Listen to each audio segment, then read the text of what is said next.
Hello students, I hope you are all staying safe at home. This is your social science subject and this is for class 8.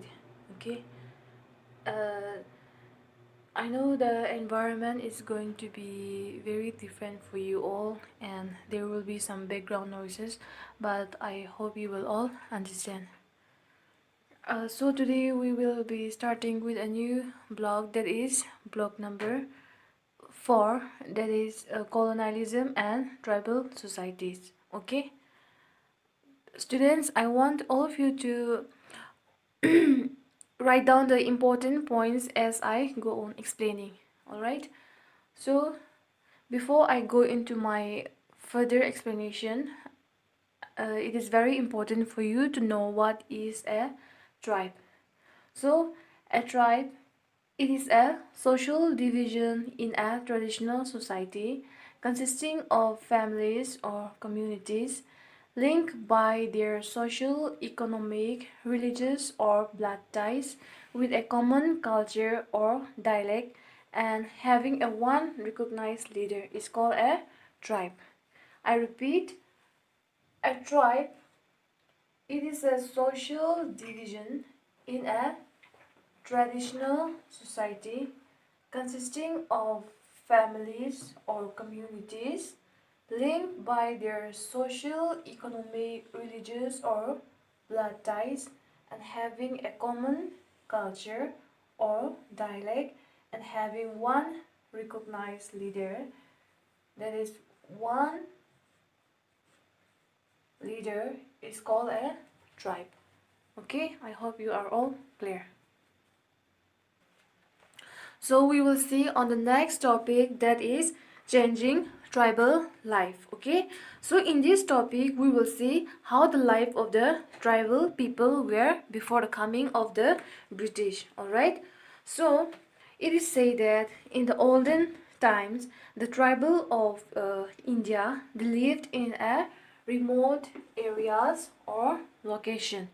Okay, and they did not interact with much of the uh, much people outside their community. Why they did not interact with the people outside their community is because they wanted to protect their own culture. That is why they did not interact with the people outside their community. And in those medieval societies, the tribal people, they moved from place to place, from one place to another in the forest, and in search of the food for their living, okay, for their survival. So they used to move from one place to another in the forest in search of the food, and uh, many of the tribal people, they were the hunters, the gatherers, or the Jum cultivators. Okay, um, these Jum cultivators, in other words, they are also called the shifting. They are also called the shifting cultivators. All right, and in every tribal in every tribal group, in every tribal group, in every tribal group, there is one tribal chief. Okay, the leader. Like I have, uh, mentioned in uh, the in before I've started my class, I have mentioned that there is one recognized leader. There is one leader, isn't it? So in every, they are called the tribal chief. Okay, so in every tribal group, there is one tribal chiefs who give guidance and and decision and decision making.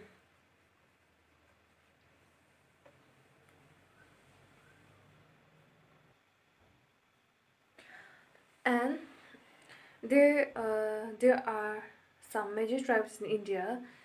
So we shall see some of the major tribes in India. Okay, so the some major tribes in India are the Mundas, the Santals, the Gonds, the Bhils, the Khasis, the Bhotias, Nagas, and the Kukis. Okay, so these are some of the major tribes of India.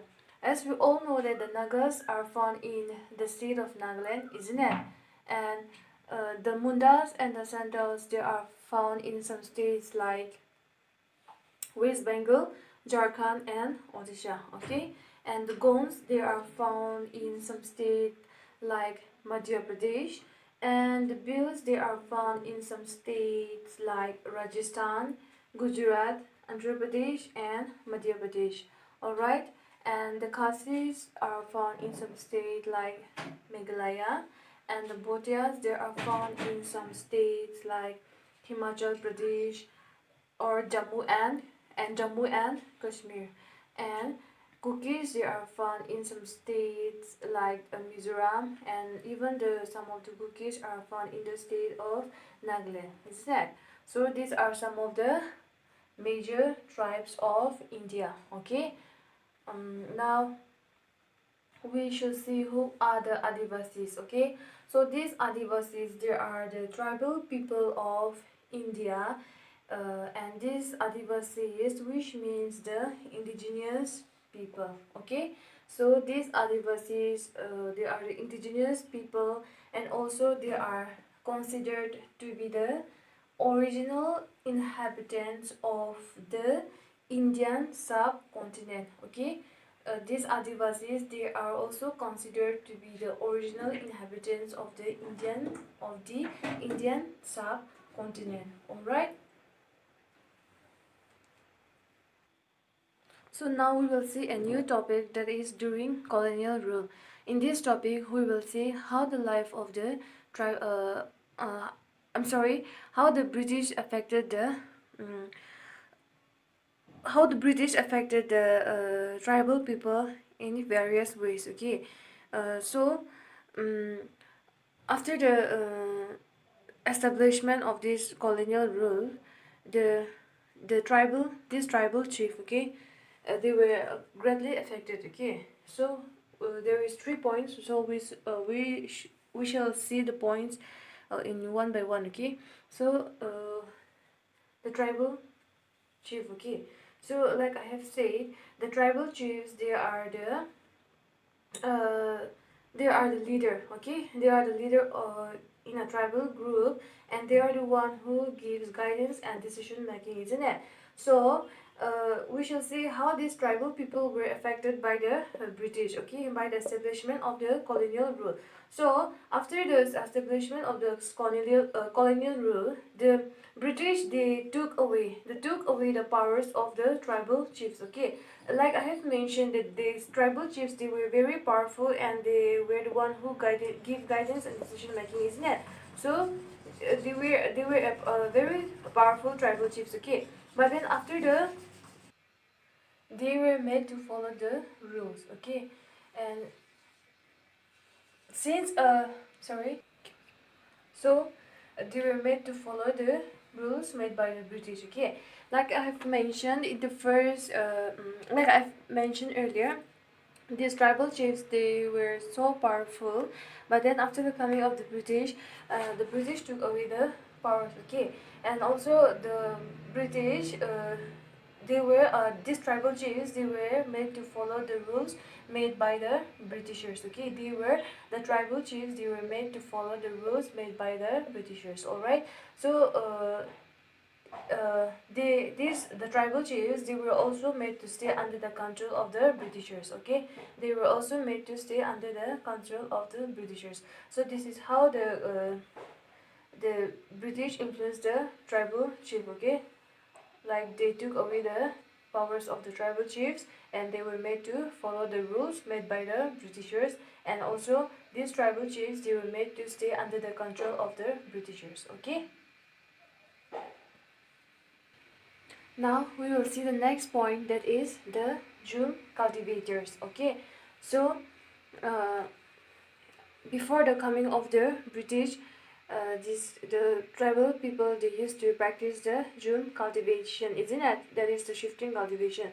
But let us see how the June cultivators uh, were affected by the coming of the British. Okay, so after the coming of the British, they stopped the shifting cultivation. Okay, they stopped the tribal people in practicing the shifting cultivation. All right, and um, only those people, the tribal people, who were ready to pay the revenue, isn't it? Who were ready to pay the revenue to the British. They were only given a small portion of land to practice the farming. Okay, I hope you are not confused.